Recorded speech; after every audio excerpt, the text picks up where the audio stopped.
সংবিধান সংস্কার পরিষদের শপথ নেয়নি বিএনপি। অনুষ্ঠানের শুরুতেই সালাউদ্দিন আহমেদের ঘোষণা, এমপিদের শপথ নেওয়ার মানে নেই বলে মন্তব্য আসিফের। অবশেষে শপথ নিলেন জুলাই পরবর্তী বাংলাদেশের প্রথম সংসদ সদস্যরা। প্রথম ধাপে অনুষ্ঠানের শপথ নেন বিএনপির এমপিরা। সংসদ নেতা হচ্ছেন তারেক রহমান। রোজার মধ্যে সংরক্ষিত আসনের তফসিল ঘোষণার প্রস্তুতি নির্বাচন কমিশনের। বিএনপি থেকে সুযোগ পাবেন ৩৬ জন নারী, জামায়াত জোটে থাকছেন ১৩ জন। অন্তর্বর্তী সরকারের সবচেয়ে বড় অর্জন জুলাই সনদ, বিদায়ী ভাষণে প্রধান উপদেষ্টা। জুলাই সনদ বাস্তবায়নের প্রতি জোর। ভারত বাংলাদেশ সম্পর্কে নতুন মোড়, দ্বিপাক্ষিক সম্পর্ক আরো জোরদার করতে আগ্রহী দিল্লি। বিএনপির ব্যালেন্সিং পলিসি এখন দিল্লির জন্য বড় পরীক্ষা।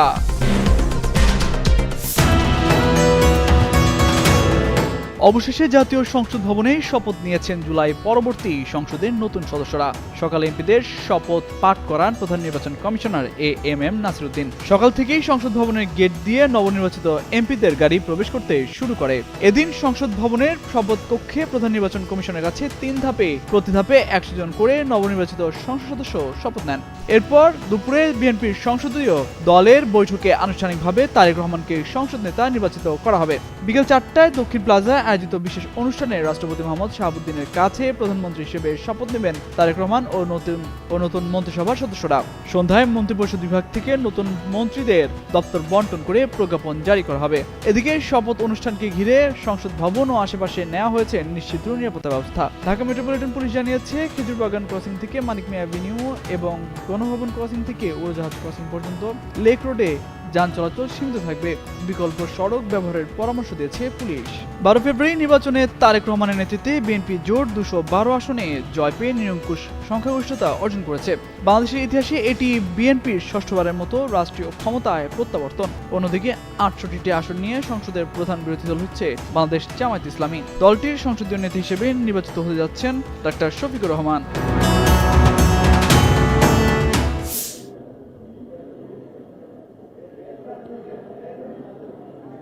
ত্রয়োদশ জাতীয় সংসদের নবনির্বাচিত মাননীয় সংসদ সদস্যগণের শপথ গ্রহণ অনুষ্ঠানে আপনাদের সবাইকে স্বাগত জানাচ্ছি। শপথ বাক্য পাঠ পরিচালনা করবেন মাননীয় প্রধান নির্বাচন কমিশনার জনাব এএমএম নাসিরউদ্দিন। তিনি শপথের পূর্বে যথাসময়ে শপথ কক্ষে উপস্থিত হবেন। শপথ অনুষ্ঠান শুরুর পূর্বে শপথ সম্পর্কিত কিছু বিষয়ের প্রতি নবনির্বাচিত মাননীয় সংসদ সদস্যবৃন্দের মনোযোগ আকর্ষণ করছি। শপথপত্রের ডট চিহ্নিত স্থানে নামের জায়গায় মাননীয় সংসদ সদস্যগণকে নিজ নিজ নাম উচ্চারণ করার জন্য অনুরোধ জানাচ্ছি।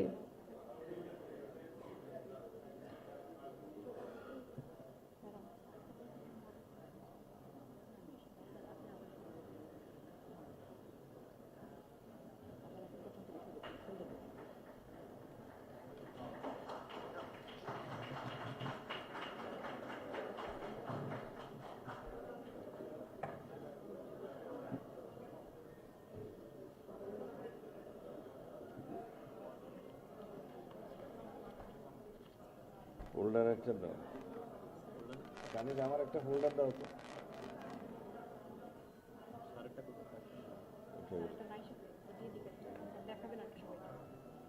ওইটাই মনে হয় আমার ফেলে গেছে।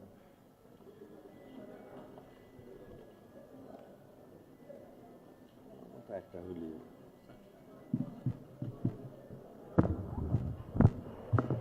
আসসালামু আলাইকুম রহমতুল্লাহ। আজকের এই ঐতিহাসিক দিনে আমরা মহান আল্লাহ রাব্বুল আলামিনের দরবারে শুকরিয়া আদায় করছি। দীর্ঘ ১৬-১৭ বছরের ফ্যাসিবাদ বিরোধী গণতান্ত্রিক সংগ্রামে অনেক রক্তদানের মধ্য দিয়ে, রক্তের সাগর পাড়ি দিয়ে আজকে আমরা এইখানে উপনীত হয়েছি। সবাইকে আমরা দলের পক্ষ থেকে আমাদের মাননীয় চেয়ারম্যানকে স্বাগত জানাই।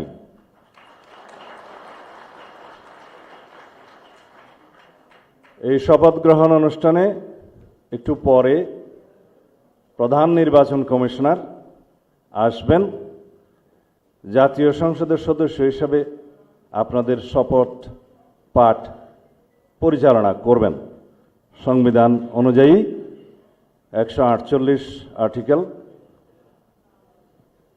2A অনুসারে স্পিকার এবং ডেপুটি স্পিকার অথবা তাদের মনোনীত প্রতিনিধি কর্তৃক 3 দিনের মধ্যে যে শপথ করানোর বিধান রয়েছে সেটা পার হয়ে যাওয়ার পরে পরবর্তী 3 দিনের প্রথম দিনে সাংবিধানিকভাবে সিইসি প্রধান নির্বাচন কমিশনার এম্পাওয়ার্ড ক্ষমতাপ্রাপ্ত হয়ে তিনি আজকে শপথ পরিচালনা করবেন। বিধায় আমরা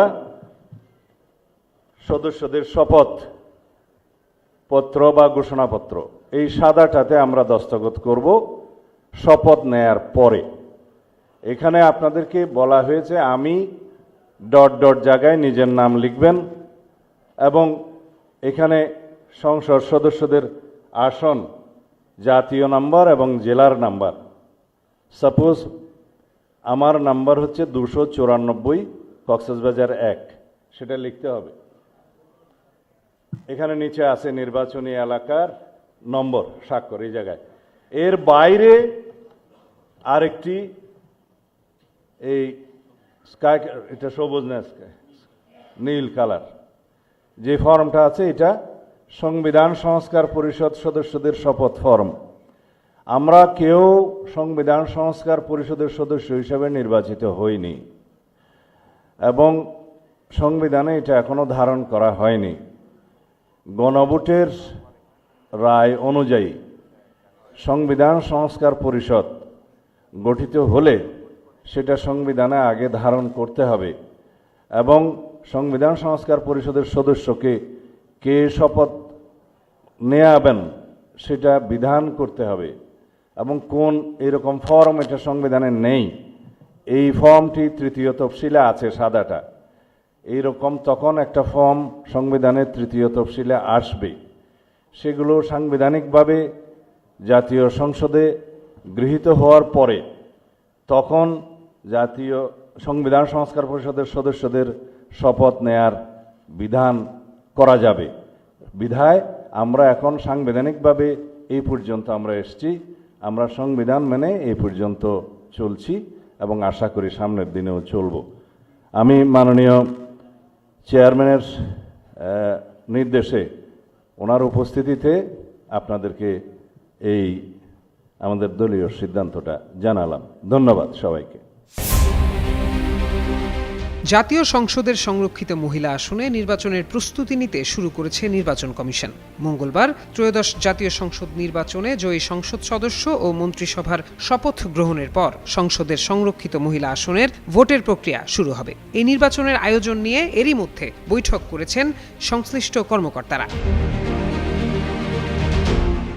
বৈঠকে নির্বাচনের প্রস্তুতি নিতে কি কি লাগবে, বিদ্যমান আইন ও বিধিমালা পর্যালোচনা সহ অন্যান্য প্রস্তুতি নিয়ে আলোচনা হয়। এই আলোচনায় সারসংক্ষেপ নির্বাচন কমিশনকে জানিয়েছেন কর্মকর্তারা। বৈঠকে অংশ নেওয়া একাধিক কর্মকর্তা গণমাধ্যমকে জানান, প্রচলিত নিয়ম অনুযায়ী নির্বাচন কমিশনের যুগ্ম সচিব পর্যায়ের কর্মকর্তাদের মধ্য থেকে এই নির্বাচনের রিটার্নিং কর্মকর্তা নিয়োগের আলোচনা চলছে। মন্ত্রিসভার শপথ গ্রহণের পর সংসদ সদস্যদের তালিকা ইসির কাছে পাঠানো হবে। ওই অনুযায়ী ভোটার তালিকা তৈরি করবে কমিশন। এছাড়া রাজনৈতিক দল ও স্বতন্ত্র সংসদ সদস্যরা কে কার সঙ্গে জোট করবেন সেই তথ্য পাওয়ার পর নির্বাচন কমিশন ওই অনুযায়ী প্রস্তুতি নেবে। এছাড়া বিদ্যমান আইন ও বিধিমালায় বড় ধরনের পরিবর্তন বা সংশোধনের প্রয়োজন হবে না। তবে আগে যে মনোনয়নপত্র হলফনামা ছিল এবার সেখানে কিছুটা পরিবর্তন আসবে বলে জানিয়েছে নির্বাচন কমিশন। ত্রয়োদশ জাতীয় সংসদ নির্বাচনের আদলে হবে হলফনামা। ওই হলফনামায় প্রার্থীদের দেশে ও বিদেশে থাকা সম্পদের হিসাব জমা দিতে হবে। নির্বাচন কমিশনের কর্মকর্তারা জানান, সাধারণত দল ও জোট অনুযায়ী সংরক্ষিত মহিলা আসন ভাগ করে দেয়া হবে। আসনের বিপরীতে সমান সংখ্যক প্রার্থী থাকায় সাধারণত ভোটের প্রয়োজন হয় না। ত্রয়োদশ জাতীয় নির্বাচনের ফলাফলের ভিত্তিতে সংসদ সদস্য অনুপাতে বিএনপি ও মিত্র দলগুলো ৩৫ থেকে ৩৬ জন মহিলা সংসদ সদস্য নির্বাচিত করার সুযোগ পাবে, আর জামায়াতে ইসলামীর নেতৃত্বে ১১ দলীয় জোট থেকে ১৩ জন সংরক্ষিত মহিলা সংসদ সদস্য হিসেবে নির্বাচিত হতে পারবেন। এছাড়াও স্বতন্ত্র ৭ জন সংসদ সদস্যদের পক্ষে ১ জন মহিলা সংসদ সদস্য হবেন। আসন্ন রোজার মধ্যে এই নির্বাচনের তফসিল ঘোষণার পরিকল্পনা করছে ইসি। এই বিষয়ে জানতে চাইলে নির্বাচন কমিশনের সিনিয়র সচিব আখতার আহমেদ যুগান্তরকে জানান, জাতীয় সংসদের সাধারণ নির্বাচনের পর সংরক্ষিত মহিলা আসনের নির্বাচন আয়োজন করা ইসির সাংবিধানিক দায়িত্ব। সেটির প্রস্তুতি নেওয়া হচ্ছে। খুব শিগগিরই সংরক্ষিত মহিলা আসন ও সংসদের 2টি সাধারণ আসনের তফসিল ঘোষণার পরিকল্পনা নেওয়া হচ্ছে বলেও জানান তিনি। প্রত্যয় দাস, যুগান্তর নিউজ। এই প্রতিদ্বন্দ্বিতামূলক নির্বাচনে যারা জয়ী হয়েছেন তাদের আমি অভিনন্দন জানাচ্ছি, যারা পরাজিত হয়েছেন তাদেরকেও আমি অভিনন্দন জানাচ্ছি। প্রধান উপদেষ্টা ডক্টর মোহাম্মদ ইউনূস বিদায়ী ভাষণে বলেছেন, অন্তর্বর্তী সরকারের সবচেয়ে বড় অর্জন জুলাই সনদ, যার ভিত্তিতে গণভোটে বিপুল ভোটের মাধ্যমে তা বাস্তবায়নের সিদ্ধান্ত দিয়েছে জনগণ। জুলাই সনদ বাস্তবায়ন হলে ফ্যাসিবাদ ফিরে আসার পথগুলো চিরতরে বন্ধ হয়ে যাবে। সোমবার রাতে জাতির উদ্দেশ্যে ভাষণে তিনি এসব কথা বলেন। প্রধান উপদেষ্টা আরও বলেন, প্রতিদ্বন্দ্বিতামূলক নির্বাচনে যারা জয়ী হয়েছেন তাদের আমি অভিনন্দন জানাচ্ছি, যারা পরাজিত হয়েছেন তাদেরকেও আমি অভিনন্দন জানাচ্ছি। হারজিতি হলো গণতন্ত্রের সৌন্দর্য। যারা জয়ী হয়েছেন তারা মোট ভোটের প্রায় অর্ধেক পেয়েছেন, যারা জয়ী হতে পারেননি তারাও মোট ভোটের অর্ধেক পেয়েছেন। যারা জয়ী হতে পারেনি তারা এই জেনে আশ্বস্ত হবেন যে প্রায় অর্ধেক ভোটার আপনাদের উপর আস্থা রেখেছে। ভাষণে এই নির্বাচন কেবল একটি ক্ষমতা হস্তান্তরের প্রক্রিয়া নয়, বরং এটি বাংলাদেশের গণতান্ত্রিক ব্যবস্থার নতুন অভিযাত্রার সূচনা বলে মন্তব্য করেন প্রধান উপদেষ্টা। বাংলাদেশের রাজনৈতিক পট পরিবর্তনের পর দক্ষিণ এশিয়ার ভূ রাজনীতিতে যুক্ত হল নতুন অধ্যায়। জাতীয় নির্বাচনে বিএনপির নিরঙ্কুশ জয়ের পর ভারতের প্রধানমন্ত্রী নরেন্দ্র মোদী তারেক রহমানকে অভিনন্দন জানান। এই সময় একটি গণতান্ত্রিক প্রগতিশীল বাংলাদেশের প্রতি ভারতের সমর্থন জানান মোদী। একই সঙ্গে তিনি দ্বিপাক্ষিক সম্পর্ক আরও জোরদার করতে ঘনিষ্ঠভাবে কাজ করার আগ্রহ প্রকাশ করেন। মোদীর উষ্ণ অভিনন্দন বার্তা দুই দেশের শীতল সম্পর্ক কিছুটা রিসেট হওয়ার ইঙ্গিত দিচ্ছে। যদিও দুই দেশের মধ্যে রয়েছে দীর্ঘদিনের অবিশ্বাসের দেয়াল ও অমীমাংসিত নানা ইস্যু। হাসিনার পতন ও ভারতে তার আশ্রয়ের পর দুই দেশের সম্পর্কে টানাপোড়েন বেড়েছে বহুগুণ। একই সঙ্গে সীমান্ত হত্যা, তিস্তার পানি বণ্টন, বাণিজ্য বাধা এবং উস্কানিমূলক মন্তব্যের মতো পুরনো ক্ষোভ যুক্ত হয়েছে। দিল্লির সামনে প্রশ্ন এখন সম্পর্ক রাখবে কিনা তা নয়, বরং সম্পর্ক কিভাবে রাখবে তার উপর।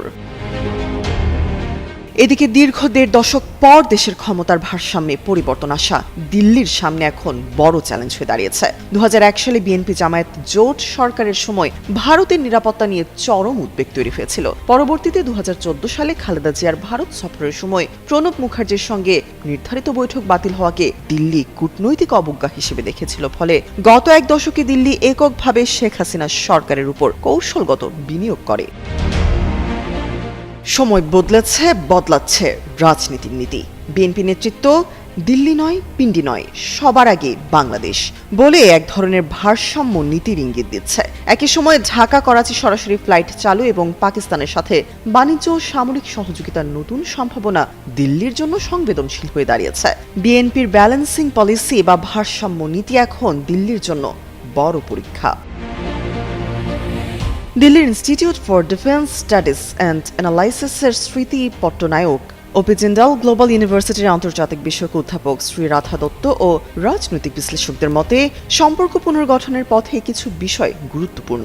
দুই দেশেরই স্বার্থে নিরাপত্তা সহযোগিতা অব্যাহত রাখা, জনমনে বিরূপতা না বাড়াতে রাজনৈতিক বাকযুদ্ধ ও উস্কানিমূলক মন্তব্য কমানো, এছাড়াও হাসিনার প্রত্যাপর্ণ প্রশ্নে বাস্তববাদী ও নীরব কূটনীতি অনুসরণ।